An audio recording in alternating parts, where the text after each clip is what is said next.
Daniel chapter 1. In the 3rd year of the reign of Jehoiakim king of Judah, Nebuchadnezzar king of Babylon came to Jerusalem and besieged it. And the Lord delivered Jehoiakim king of Judah into his hand, along with some of the articles from the temple of God. These he carried off to the temple of his God in Babylonia, and put in the treasure house of his God. Then the king ordered Ashpenaz, chief of his court officials, to bring in some of the Israelites from the royal family and the nobility, young men without any physical defect, handsome, showing aptitude for every kind of learning, well-informed, quick to understand, and qualified to serve in the king's palace. He was to teach them the language and literature of the Babylonians. The king assigned them a daily amount of food and wine from the king's table. They were to be trained for 3 years, and after that they were to enter the king's service. Among these were some from Judah: Daniel, Hananiah, Mishael, and Azariah. The chief official gave them new names: to Daniel the name Belteshazzar, to Hananiah Shadrach, to Mishael Meshach, and to Azariah Abednego. But Daniel resolved not to defile himself with the royal food and wine, and he asked the chief official for permission not to defile himself this way. Now God had caused the official to show favor and sympathy to Daniel, but the official told Daniel, "I am afraid of my lord the king, who has assigned your food and drink. Why should he see you looking worse than the other young men your age? The king would then have my head because of you." Daniel then said to the guard whom the chief official had appointed over Daniel, Hananiah, Mishael, and Azariah, "Please test your servants for 10 days. Give us nothing but vegetables to eat and water to drink. Then compare our appearance with that of the young men who eat the royal food, and treat your servants in accordance with what you see." So he agreed to this, and tested them for 10 days. At the end of the 10 days they looked healthier and better nourished than any of the young men who ate the royal food.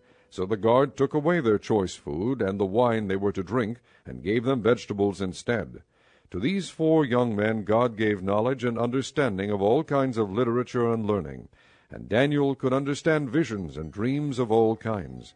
At the end of the time set by the king to bring them in, the chief official presented them to Nebuchadnezzar.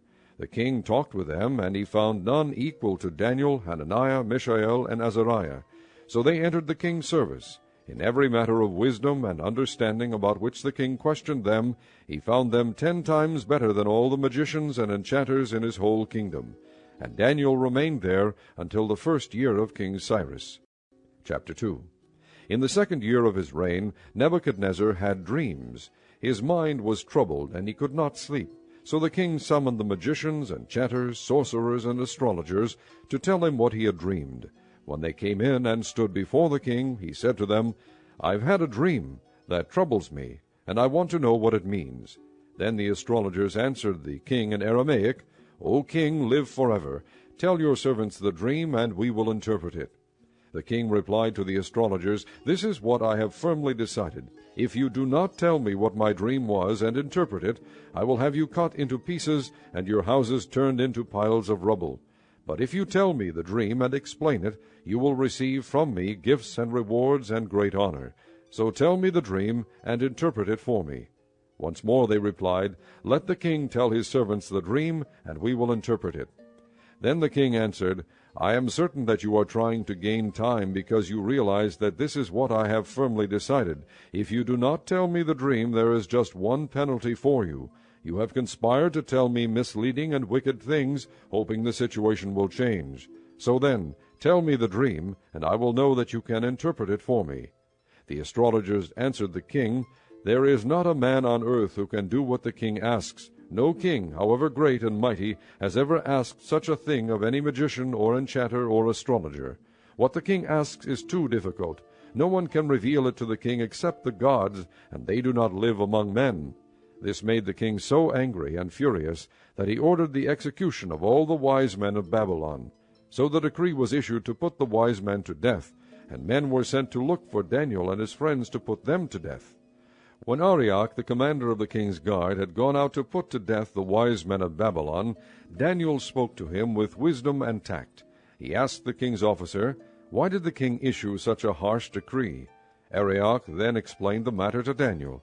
At this, Daniel went in to the king and asked for time, so that he might interpret the dream for him. Then Daniel returned to his house, and explained the matter to his friends Hananiah, Mishael, and Azariah. He urged them to plead for mercy from the God of heaven concerning this mystery, so that he and his friends might not be executed with the rest of the wise men of Babylon. During the night the mystery was revealed to Daniel in a vision. Then Daniel praised the God of heaven, and said, Praise be to the name of God forever and ever. Wisdom and power are his. He changes times and seasons. He sets up kings and deposes them. He gives wisdom to the wise and knowledge to the discerning. He reveals deep and hidden things. He knows what lies in darkness, and light dwells with him. I thank and praise you, O God of my fathers. You have given me wisdom and power. You have made known to me what we asked of you. You have made known to us the dream of the king. Then Daniel went to Arioch, whom the king had appointed to execute the wise men of Babylon, and said to him, Do not execute the wise men of Babylon. Take me to the king, and I will interpret his dream for him. Arioch took Daniel to the king at once, and said, I have found a man among the exiles from Judah who can tell the king what his dream means. The king asked Daniel, also called Belteshazzar, Are you able to tell me what I saw in my dream and interpret it? Daniel replied, No wise man, enchanter, magician, or diviner can explain to the king the mystery he has asked about. But there is a God in heaven who reveals mysteries. He has shown King Nebuchadnezzar what will happen in days to come. Your dream and the visions that passed through your mind as you lay on your bed are these. As you were lying there, O king, your mind turned to things to come, and the revealer of mysteries showed you what is going to happen. As for me, this mystery has been revealed to me, not because I have greater wisdom than other living men, but so that you, O king, may know the interpretation, and that you may understand what went through your mind. You looked, O king, and there before you stood a large statue, an enormous, dazzling statue, awesome in appearance. The head of the statue was made of pure gold, its chest and arms of silver, its belly and thighs of bronze, its legs of iron, its feet partly of iron and partly of baked clay. While you were watching, a rock was cut out, but not by human hands. It struck the statue on its feet of iron and clay, and smashed them. Then the iron, the clay, the bronze, the silver, and the gold were broken to pieces at the same time, and became like chaff on a threshing floor in the summer. The wind swept them away without leaving a trace. But the rock that struck the statue became a huge mountain, and filled the whole earth. This was the dream, and now we will interpret it to the king. You, O king, are the King of kings. The God of heaven has given you dominion and power and might and glory. In your hands he has placed mankind, and the beasts of the field and the birds of the air. Wherever they live, he has made you ruler over them all. You are that head of gold. After you, another kingdom will rise, inferior to yours. Next, a third kingdom, one of bronze, will rule over the whole earth. Finally, there will be a fourth kingdom, strong as iron, for iron breaks and smashes everything. And as iron breaks things to pieces, so it will crush and break all the others. Just as you saw that the feet and toes were partly of baked clay and partly of iron, so this will be a divided kingdom. Yet it will have some of the strength of iron in it, even as you saw iron mixed with clay. As the toes were partly iron and partly clay, so this kingdom will be partly strong and partly brittle. And just as you saw the iron mixed with baked clay, so the people will be a mixture, and will not remain united any more than iron mixes with clay. In the time of those kings the God of heaven will set up a kingdom that will never be destroyed, nor will it be left to another people. It will crush all those kingdoms and bring them to an end, but it will itself endure forever. This is the meaning of the vision of the rock cut out of a mountain, but not by human hands, a rock that broke the iron, the bronze, the clay, the silver, and the gold to pieces. The great God has shown the king what will take place in the future. The dream is true, and the interpretation is trustworthy.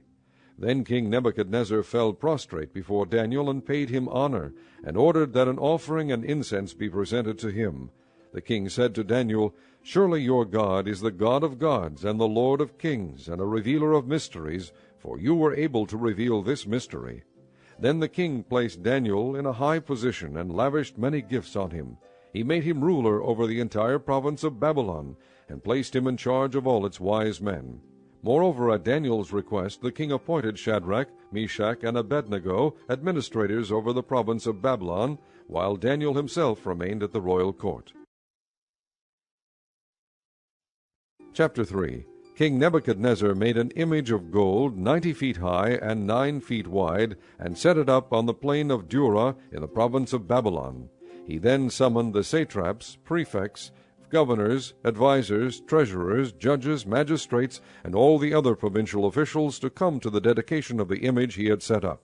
So the satraps, prefects, governors, advisers, treasurers, judges, magistrates, and all the other provincial officials assembled for the dedication of the image that King Nebuchadnezzar had set up, and they stood before it.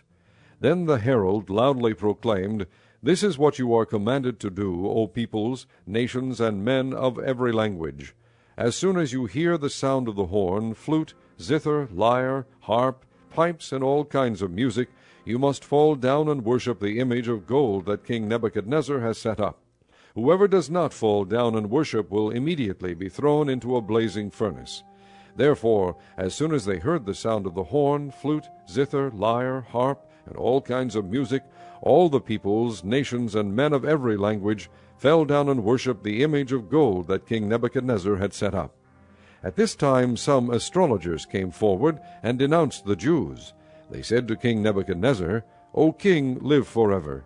You have issued a decree, O king, that everyone who hears the sound of the horn, flute, zither, lyre, harp, pipes, and all kinds of music must fall down and worship the image of gold, and that whoever does not fall down and worship will be thrown into a blazing furnace. But there are some Jews whom you have set over the affairs of the province of Babylon, Shadrach, Meshach, and Abednego, who pay no attention to you, O king. They neither serve your gods nor worship the image of gold you have set up." Furious with rage, Nebuchadnezzar summoned Shadrach, Meshach, and Abednego. So these men were brought before the king, and Nebuchadnezzar said to them, "Is it true, Shadrach, Meshach, and Abednego, that you do not serve my gods or worship the image of gold I have set up? Now when you hear the sound of the horn, flute, zither, lyre, harp, pipes, and all kinds of music, if you are ready to fall down and worship the image I made, very good. But if you do not worship it, you will be thrown immediately into a blazing furnace. Then what God will be able to rescue you from my hand?" Shadrach, Meshach, and Abednego replied to the king, "O Nebuchadnezzar, we do not need to defend ourselves before you in this matter. If we are thrown into the blazing furnace, the God we serve is able to save us from it, and he will rescue us from your hand, O king. But even if he does not, we want you to know, O king, that we will not serve your gods or worship the image of gold you have set up."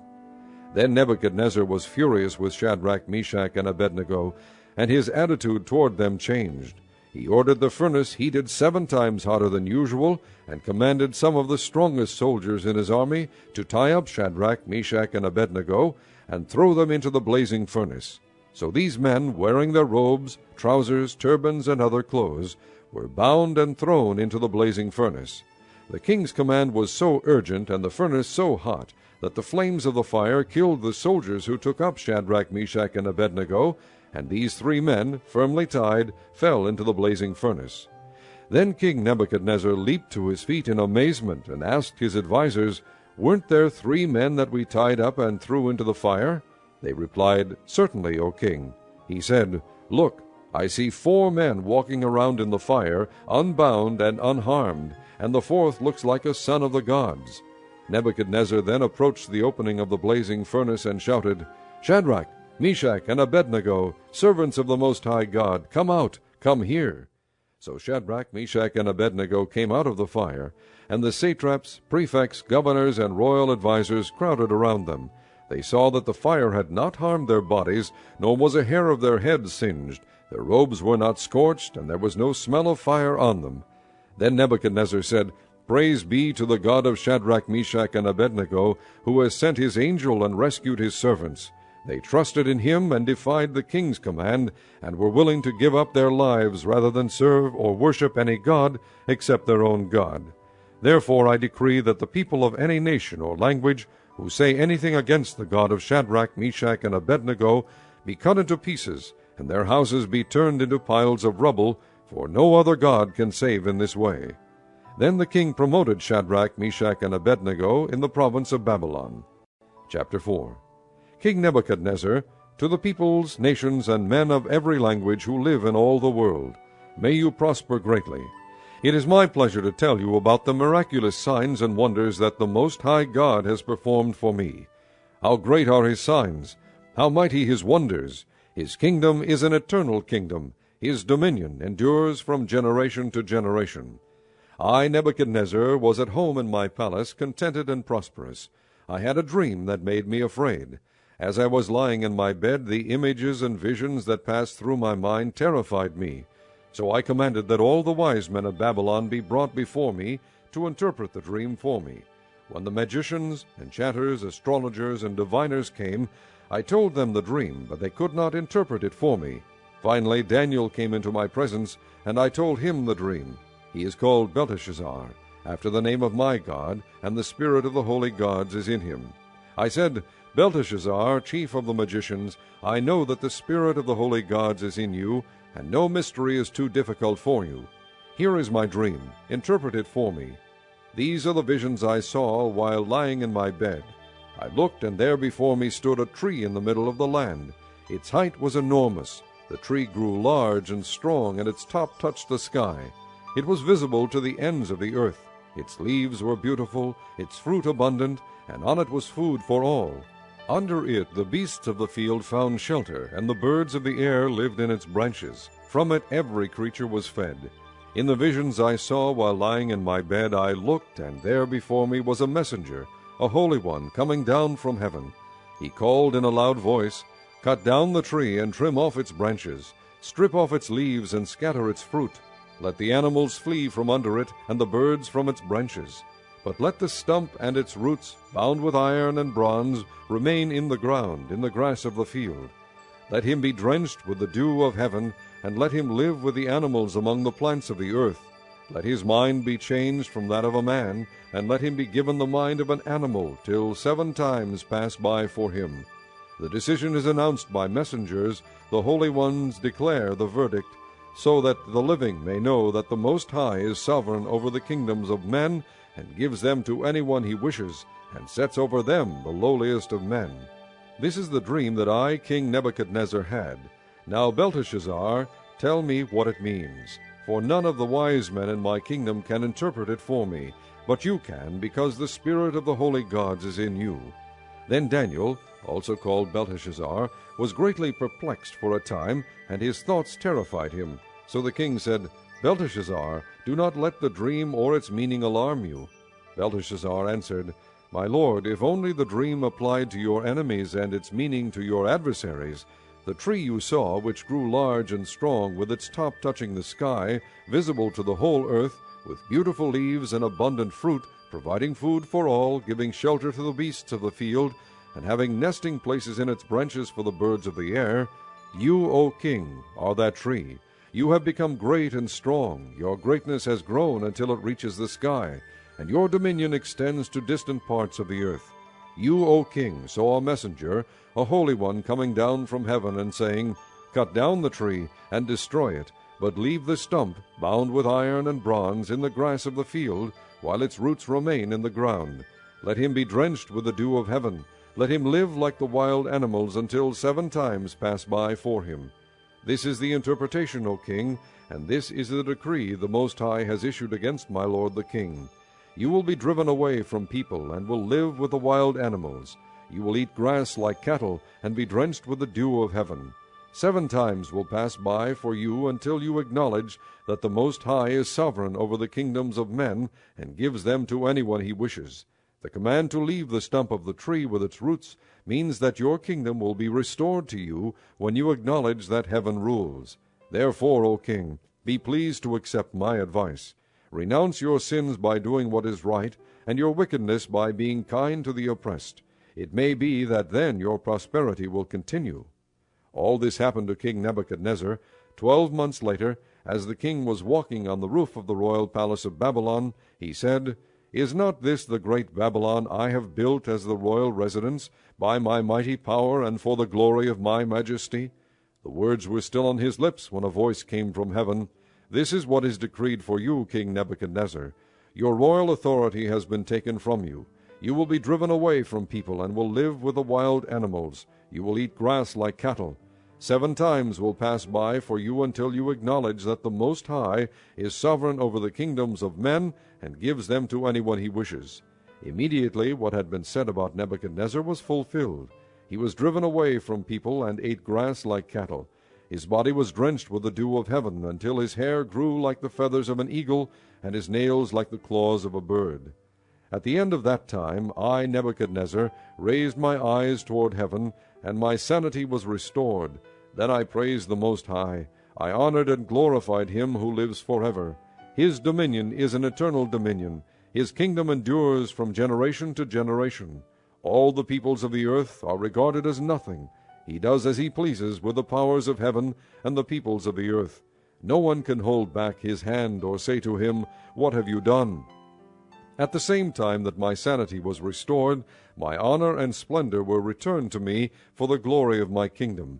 My advisers and nobles sought me out, and I was restored to my throne and became even greater than before. Now I, Nebuchadnezzar, praise and exalt and glorify the King of heaven, because everything he does is right, and all his ways are just, and those who walk in pride he is able to humble. Chapter 5.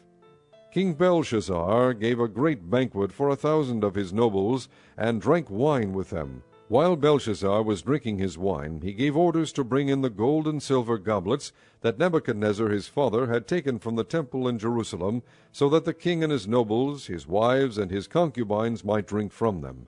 So they brought in the gold goblets that had been taken from the temple of God in Jerusalem, and the king and his nobles, his wives, and his concubines drank from them. As they drank the wine, they praised the gods of gold and silver, of bronze, iron, wood, and stone. Suddenly the fingers of a human hand appeared, and wrote on the plaster of the wall near the lampstand in the royal palace. The king watched the hand as it wrote. His face turned pale, and he was so frightened that his knees knocked together and his legs gave way. The king called out for the enchanters, astrologers, and diviners to be brought, and said to these wise men of Babylon, "Whoever reads this writing and tells me what it means will be clothed in purple, and have a gold chain placed around his neck, and he will be made the 3rd highest ruler in the kingdom." Then all the king's wise men came in, but they could not read the writing or tell the king what it meant. So King Belshazzar became even more terrified, and his face grew more pale. His nobles were baffled. The queen, hearing the voices of the king and his nobles, came into the banquet hall. "O king, live forever," she said. "Don't be alarmed. Don't look so pale. There is a man in your kingdom who has the spirit of the holy gods in him. In the time of your father he was found to have insight and intelligence and wisdom like that of the gods. King Nebuchadnezzar, your father the king, I say, appointed him chief of the magicians, enchanters, astrologers, and diviners. This man, Daniel, whom the king called Belteshazzar, was found to have a keen mind and knowledge and understanding, and also the ability to interpret dreams, explain riddles, and solve difficult problems. Call for Daniel, and he will tell you what the writing means." So Daniel was brought before the king, and the king said to him, "Are you Daniel, one of the exiles my father the king brought from Judah? I have heard that the spirit of the gods is in you, and that you have insight, intelligence, and outstanding wisdom. The wise men and enchanters were brought before me to read this writing and tell me what it means, but they could not explain it. Now I have heard that you are able to give interpretations and to solve difficult problems. If you can read this writing and tell me what it means, you will be clothed in purple and have a gold chain placed around your neck, and you will be made the 3rd highest ruler in the kingdom." Then Daniel answered the king, "You may keep your gifts for yourself and give your rewards to someone else. Nevertheless, I will read the writing for the king and tell him what it means. O king, the Most High God gave your father Nebuchadnezzar sovereignty and greatness and glory and splendor. Because of the high position he gave him, all the peoples and nations and men of every language dreaded and feared him. Those the king wanted to put to death, he put to death. Those he wanted to spare, he spared. Those he wanted to promote, he promoted. And those he wanted to humble, he humbled.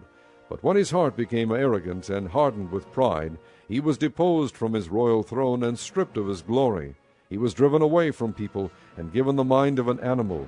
He lived with the wild donkeys and ate grass like cattle, and his body was drenched with the dew of heaven, until he acknowledged that the Most High God is sovereign over the kingdoms of men, and sets over them anyone he wishes. But you his son, O Belshazzar, have not humbled yourself, though you knew all this. Instead you have set yourself up against the Lord of heaven. You had the goblets from his temple brought to you, and you and your nobles, your wives, and your concubines drank wine from them.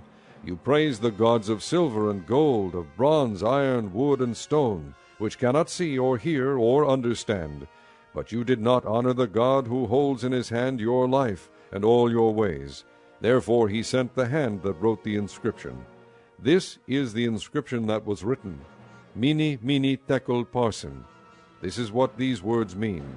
Mene, God has numbered the days of your reign and brought it to an end.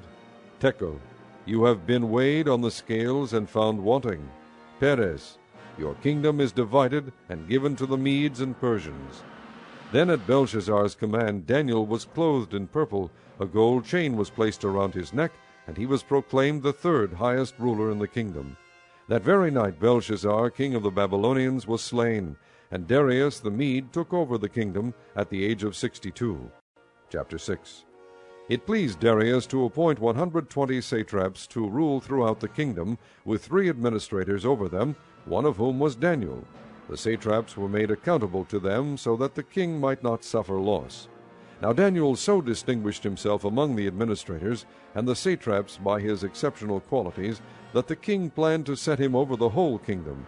At this the administrators and the satraps tried to find grounds for charges against Daniel in his conduct of government affairs, but they were unable to do so. They could find no corruption in him, because he was trustworthy and neither corrupt nor negligent. Finally these men said, "We will never find any basis for charges against this man Daniel, unless it has something to do with the law of his God." So the administrators and the satraps went as a group to the king and said, "O King Darius, live forever. The royal administrators, prefects, satraps, advisers, and governors have all agreed that the king should issue an edict and enforce the decree that anyone who prays to any god or man during the next 30 days, except to you, O king, shall be thrown into the lion's den. Now, O king, issue the decree and put it in writing so that it cannot be altered, in accordance with the laws of the Medes and Persians, which cannot be repealed." So King Darius put the decree in writing. Now when Daniel learned that the decree had been published, he went home to his upstairs room where the windows opened toward Jerusalem. 3 times a day he got down on his knees and prayed, giving thanks to his God, just as he had done before. Then these men went as a group and found Daniel praying and asking God for help. So they went to the king and spoke to him about his royal decree. "Did you not publish a decree that during the next 30 days anyone who prays to any god or man except to you, O king, would be thrown into the lion's den?" The king answered, "The decree stands, in accordance with the laws of the Medes and Persians, which cannot be repealed." Then they said to the king, "Daniel, who is one of the exiles from Judah, pays no attention to you, O king, or to the decree you put in writing. He still prays 3 times a day." When the king heard this, he was greatly distressed. He was determined to rescue Daniel, and made every effort until sundown to save him. Then the men went as a group to the king and said to him, "Remember, O king, that according to the law of the Medes and Persians no decree or edict that the king issues can be changed." So the king gave the order, and they brought Daniel and threw him into the lion's den. The king said to Daniel, "May your God whom you serve continually rescue you." A stone was brought and placed over the mouth of the den, and the king sealed it with his own signet ring and with the rings of his nobles, so that Daniel's situation might not be changed. Then the king returned to his palace and spent the night without eating and without any entertainment being brought to him, and he could not sleep. At the first light of dawn the king got up and hurried to the lion's den. When he came near the den, he called to Daniel in an anguished voice, "Daniel, servant of the living God, has your God whom you serve continually been able to rescue you from the lions?" Daniel answered, "O king, live forever. My God sent his angel, and he shut the mouths of the lions. They have not hurt me, because I was found innocent in his sight, nor have I ever done any wrong before you, O king." The king was overjoyed and gave orders to lift Daniel out of the den. And when Daniel was lifted from the den, no wound was found on him, because he had trusted in his God. At the king's command, the men who had falsely accused Daniel were brought in and thrown into the lion's den, along with their wives and children. And before they reached the floor of the den, the lions overpowered them and crushed all their bones. Then King Darius wrote to all the peoples, nations, and men of every language throughout the land, "May you prosper greatly. I issue a decree that in every part of my kingdom people must fear and reverence the God of Daniel. For he is the living God, and he endures forever. His kingdom will not be destroyed. His dominion will never end. He rescues and he saves. He performs signs and wonders in the heavens and on the earth. He has rescued Daniel from the power of the lions." So Daniel prospered during the reign of Darius and the reign of Cyrus the Persian. Chapter 7. In the first year of Belshazzar, king of Babylon, Daniel had a dream, and visions passed through his mind as he was lying on his bed. He wrote down the substance of his dream. Daniel said, "In my vision at night I looked, and there before me were the four winds of heaven churning up the great sea. 4 great beasts, each different from the others, came up out of the sea. The first was like a lion, and it had the wings of an eagle. I watched until its wings were torn off, and it was lifted from the ground, so that it stood on 2 feet like a man, and the heart of a man was given to it. And there before me was a second beast, which looked like a bear. It was raised up on one of its sides, and it had 3 ribs in its mouth between its teeth. It was told, 'Get up and eat your fill of flesh.' After that I looked, and there before me was another beast, one that looked like a leopard, and on its back it had 4 wings like those of a bird. This beast had 4 heads, and it was given authority to rule. After that in my vision at night I looked, and there before me was a 4th beast, terrifying and frightening and very powerful. It had large iron teeth. It crushed and devoured its victims and trampled underfoot whatever was left. It was different from all the former beasts, and it had 10 horns. While I was thinking about the horns, there before me was another horn, a little one, which came up among them, and 3 of the first horns were uprooted before it. This horn had eyes like the eyes of a man, and a mouth that spoke boastfully. As I looked, thrones were set in place, and the Ancient of Days took his seat. His clothing was as white as snow, the hair of his head was white like wool. His throne was flaming with fire, and its wheels were all ablaze. A river of fire was flowing, coming out from before him. Thousands upon thousands attended him. 10,000 times 10,000 stood before him. The court was seated, and the books were opened. Then I continued to watch because of the boastful words the horn was speaking. I kept looking until the beast was slain, and its body destroyed and thrown into the blazing fire. The other beasts had been stripped of their authority, but were allowed to live for a period of time. In my vision at night I looked, and there before me was one like a son of man, coming with the clouds of heaven. He approached the Ancient of Days, and was led into his presence. He was given authority, glory, and sovereign power. All peoples, nations, and men of every language worshipped him. His dominion is an everlasting dominion that will not pass away, and his kingdom is one that will never be destroyed. I, Daniel, was troubled in spirit, and the visions that passed through my mind disturbed me. I approached one of those standing there and asked him the true meaning of all this. So he told me and gave me the interpretation of these things. The 4 great beasts are 4 kingdoms that will rise from the earth. But the saints of the Most High will receive the kingdom and will possess it forever. Yes, forever and ever. Then I wanted to know the true meaning of the 4th beast, which was different from all the others and most terrifying, with its iron teeth and bronze claws, the beast that crushed and devoured its victims and trampled underfoot whatever was left. I also wanted to know about the 10 horns on its head, and about the other horn that came up, before which 3 of them fell, the horn that looked more imposing than the others, and that had eyes and a mouth that spoke boastfully. As I watched, this horn was waging war against the saints and defeating them, until the Ancient of Days came and pronounced judgment in favor of the saints of the Most High, and the time came when they possessed the kingdom. He gave me this explanation. The 4th beast is a 4th kingdom that will appear on earth. It will be different from all the other kingdoms, and will devour the whole earth, trampling it down and crushing it. The 10 horns are 10 kings who will come from this kingdom. After them another king will arise, different from the earlier ones. He will subdue 3 kings. He will speak against the Most High, and oppress his saints, and try to change the set times and the laws. The saints will be handed over to him for a time, times and a half a time. But the court will sit, and his power will be taken away and completely destroyed forever. Then the sovereignty, power, and greatness of the kingdoms under the whole heaven will be handed over to the saints, the people of the Most High. His kingdom will be an everlasting kingdom, and all rulers will worship and obey him. This is the end of the matter. I, Daniel, was deeply troubled by my thoughts, and my face turned pale, but I kept the matter to myself.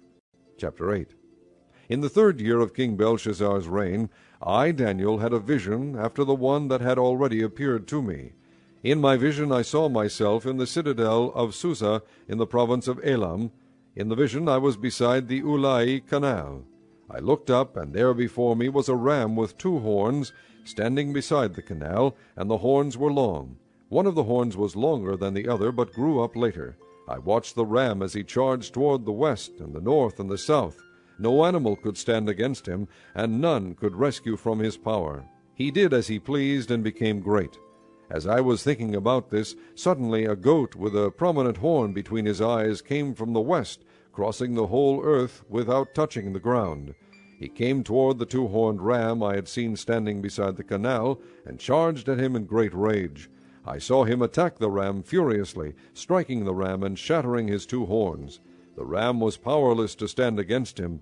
The goat knocked him to the ground and trampled on him, and none could rescue the ram from his power. The goat became very great, but at the height of his power his large horn was broken off, and in its place 4 prominent horns grew up toward the 4 winds of heaven. Out of one of them came another horn, which started small, but grew in power to the south, and to the east, and toward the beautiful land. It grew until it reached the host of the heavens, and it threw some of the starry host down to the earth and trampled on them. It set itself up to be as great as the prince of the host. It took away the daily sacrifice from him, and the place of his sanctuary was brought low. Because of rebellion, the host of the saints and the daily sacrifice were given over to it. It prospered in everything it did, and truth was thrown to the ground. Then I heard a holy one speaking, and another holy one said to him, How long will it take for the vision to be fulfilled? The vision concerning the daily sacrifice, the rebellion that causes desolation, and the surrender of the sanctuary, and of the host that will be trampled under foot. He said to me, It will take 2,300 evenings and mornings. Then the sanctuary will be reconsecrated. While I, Daniel, was watching the vision and trying to understand it, there before me stood one who looked like a man. And I heard a man's voice from the Ulai calling, Gabriel, tell this man the meaning of the vision. As he came near the place where I was standing, I was terrified and fell prostrate. Son of man, he said to me, understand that the vision concerns the time of the end. While he was speaking to me, I was in a deep sleep, with my face to the ground.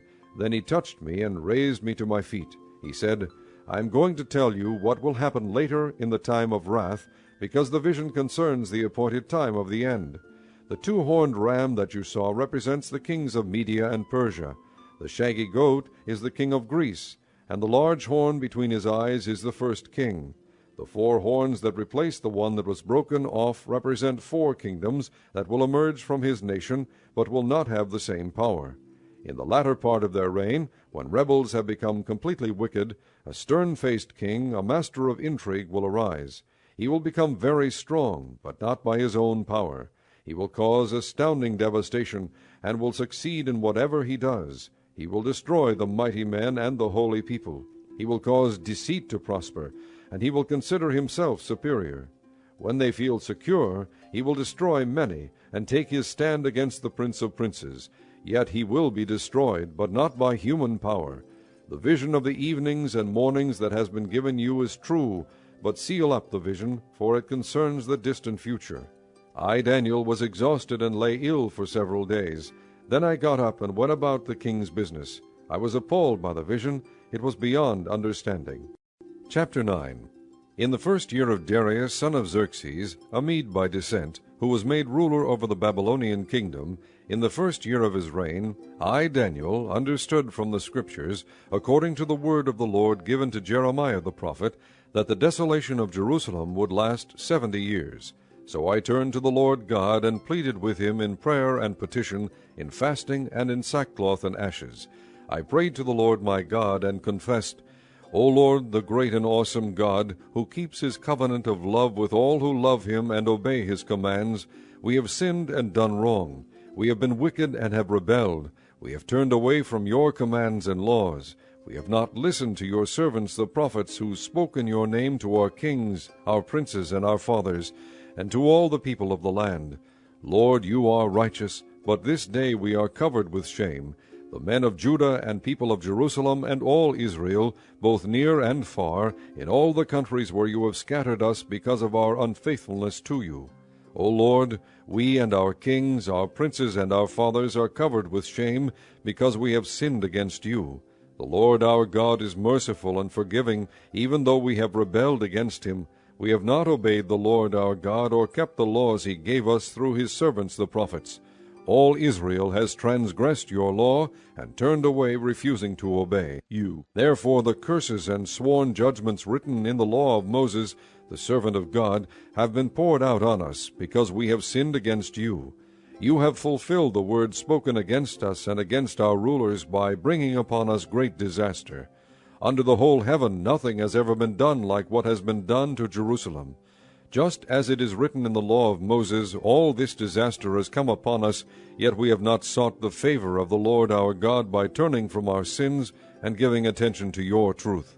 The Lord did not hesitate to bring the disaster upon us, for the Lord our God is righteous in everything he does, yet we have not obeyed him. Now, O Lord our God, who brought your people out of Egypt with a mighty hand, and who made for yourself a name that endures to this day, we have sinned, we have done wrong. O Lord, in keeping with all your righteous acts, turn away your anger and your wrath from Jerusalem, your city, your holy hill.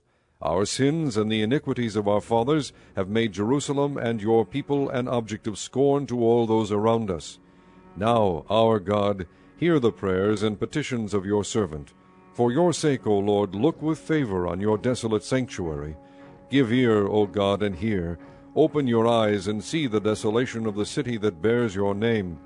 We do not make requests of you because we are righteous, but because of your great mercy, O Lord. Listen, O Lord, forgive, O Lord, hear and act. For your sake, O my God, do not delay, because your city and your people bear your name.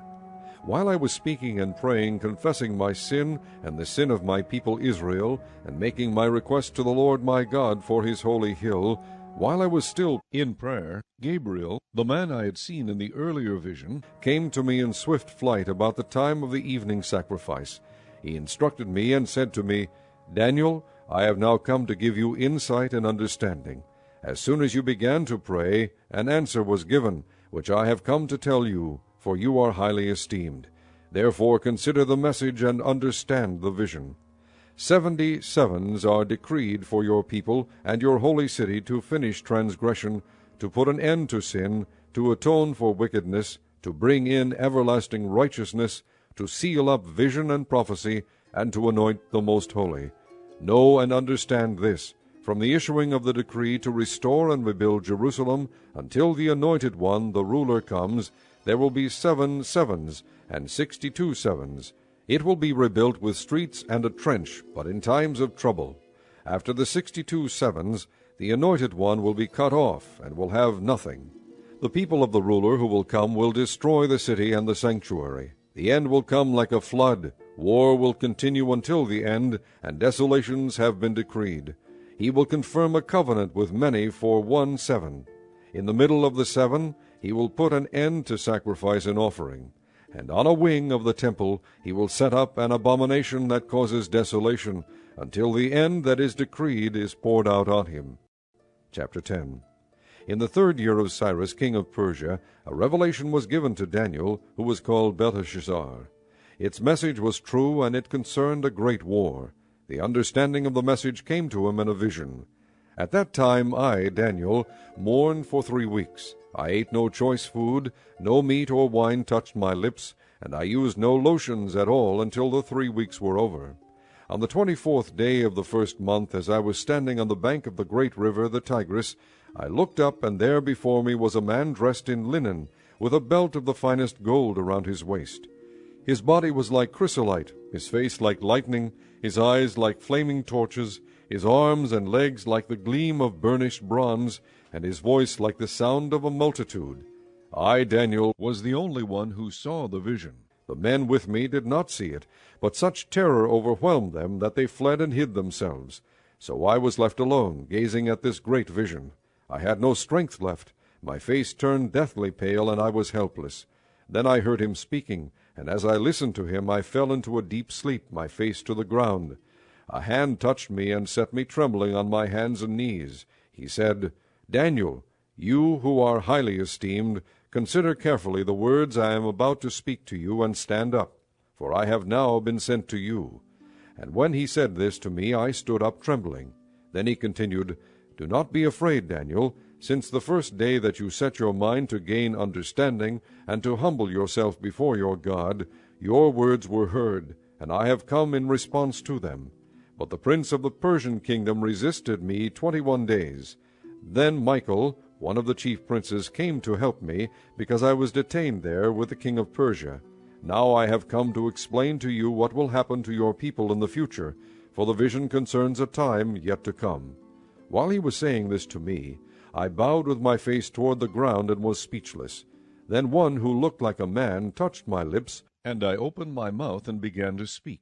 I said to the one standing before me, I am overcome with anguish because of the vision, my lord, and I am helpless. How can I, your servant, talk with you, my lord? My strength is gone, and I can hardly breathe. Again the one who looked like a man touched me and gave me strength. Do not be afraid, O man highly esteemed, he said. Peace, be strong now, be strong. When he spoke to me, I was strengthened, and said, Speak, my lord, since you have given me strength. So he said, Do you know why I have come to you? Soon I will return to fight against the prince of Persia, and when I go, the prince of Greece will come. But first I will tell you what is written in the book of truth. No one supports me against them except Michael your prince. Chapter 11. And in the first year of Darius the Mede I took my stand to support and protect him. Now then, I tell you the truth. 3 more kings will appear in Persia, and then a 4th, who will be far richer than all the others. When he has gained power by his wealth, he will stir up everyone against the kingdom of Greece. Then a mighty king will appear, who will rule with great power and do as he pleases. After he has appeared, his empire will be broken up and parceled out toward the 4 winds of heaven. It will not go to his descendants, nor will it have the power he exercised, because his empire will be uprooted and given to others.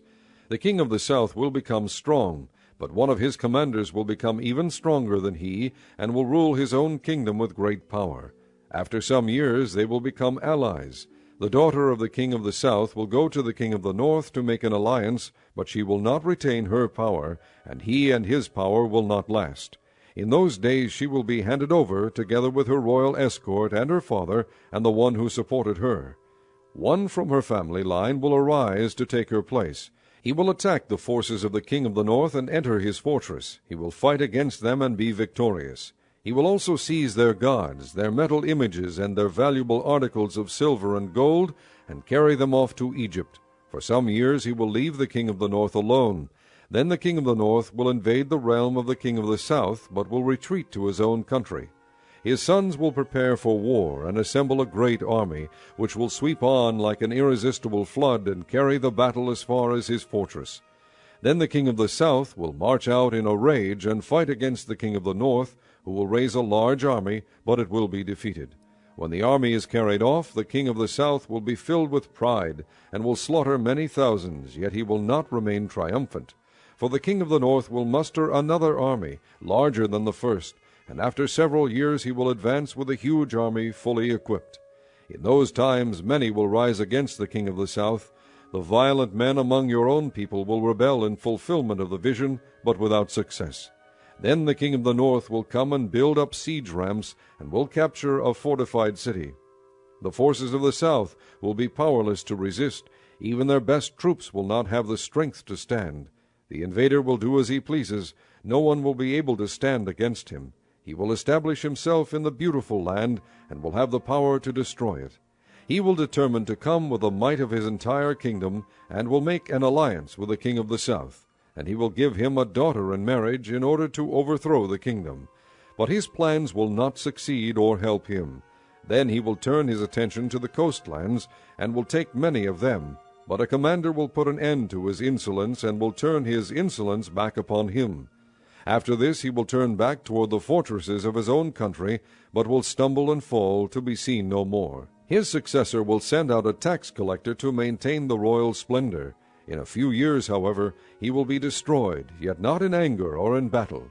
He will be succeeded by a contemptible person who has not been given the honor of royalty. He will invade the kingdom when its people feel secure, and he will seize it through intrigue. Then an overwhelming army will be swept away before him. Both it and a prince of the covenant will be destroyed. After coming to an agreement with him, he will act deceitfully, and with only a few people he will rise to power. When the richest provinces feel secure, he will invade them and will achieve what neither his fathers nor his forefathers did. He will distribute plunder, loot, and wealth among his followers. He will plot the overthrow of fortresses, but only for a time. With a large army he will stir up his strength and courage against the king of the south. The king of the south will wage war with a large and very powerful army, but he will not be able to stand because of the plots devised against him. Those who eat from the king's provisions will try to destroy him. His army will be swept away, and many will fall in battle. The two kings, with their hearts bent on evil, will sit at the same table and lie to each other, but to no avail, because an end will still come at the appointed time. The king of the north will return to his own country with great wealth, but his heart will be set against the holy covenant. He will take action against it, and then return to his own country. At the appointed time he will invade the south again, but this time the outcome will be different from what it was before. Ships of the western coastlands will oppose him, and he will lose heart. Then he will turn back and vent his fury against the holy covenant. He will return and show favor to those who forsake the holy covenant. His armed forces will rise up to desecrate the temple fortress, and will abolish the daily sacrifice. Then they will set up the abomination that causes desolation. With flattery he will corrupt those who have violated the covenant, but the people who know their God will firmly resist him. Those who are wise will instruct many, though for a time they will fall by the sword, or be burned or captured or plundered. When they fall, they will receive a little help, and many who are not sincere will join them. Some of the wise will stumble, so that they may be refined, purified, and made spotless until the time of the end, for it will still come at the appointed time.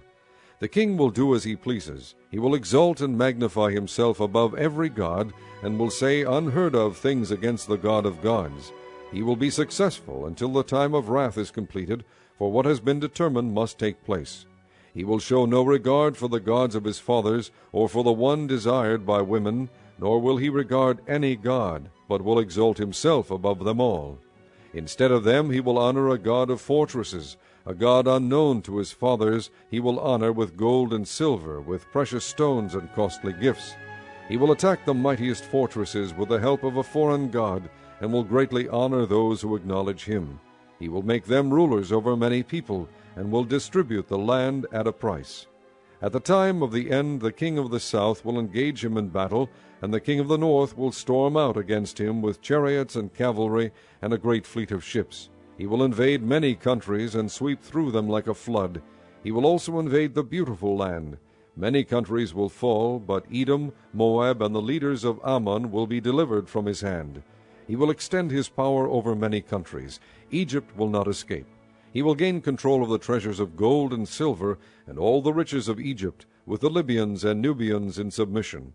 But reports from the east and the north will alarm him, and he will set out in a great rage to destroy and annihilate many.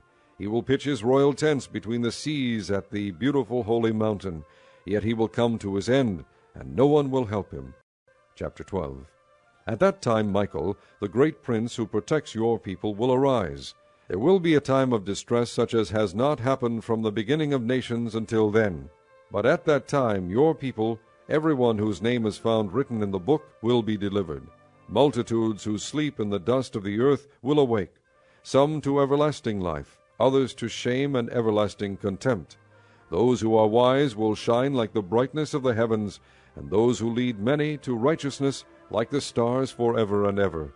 But you, Daniel, close up and seal the words of the scroll until the time of the end. Many will go here and there to increase knowledge. Then I, Daniel, looked, and there before me stood two others, one on this bank of the river, and one on the opposite bank. One of them said to the man clothed in linen, who was above the waters of the river, How long will it be before these astonishing things are fulfilled? The man clothed in linen, who was above the waters of the river, lifted his right hand and his left hand toward heaven, and I heard him swear by him who lives forever, saying, It will be for a time, times and a half a time. When the power of the holy people has been finally broken, all these things will be completed. I heard, but I did not understand. So I asked, My Lord, what will the outcome of all this be? He replied, Go your way, Daniel, because the words are closed up and sealed until the time of the end. Many will be purified, made spotless, and refined, but the wicked will continue to be wicked. None of the wicked will understand, but those who are wise will understand. From the time that the daily sacrifice is abolished, and the abomination that causes desolation is set up, there will be 1290 days. Blessed is the one who waits for and reaches the end of the 1335 days. As for you, go your way till the end. You will rest, and then at the end of the days you will rise to receive your allotted inheritance.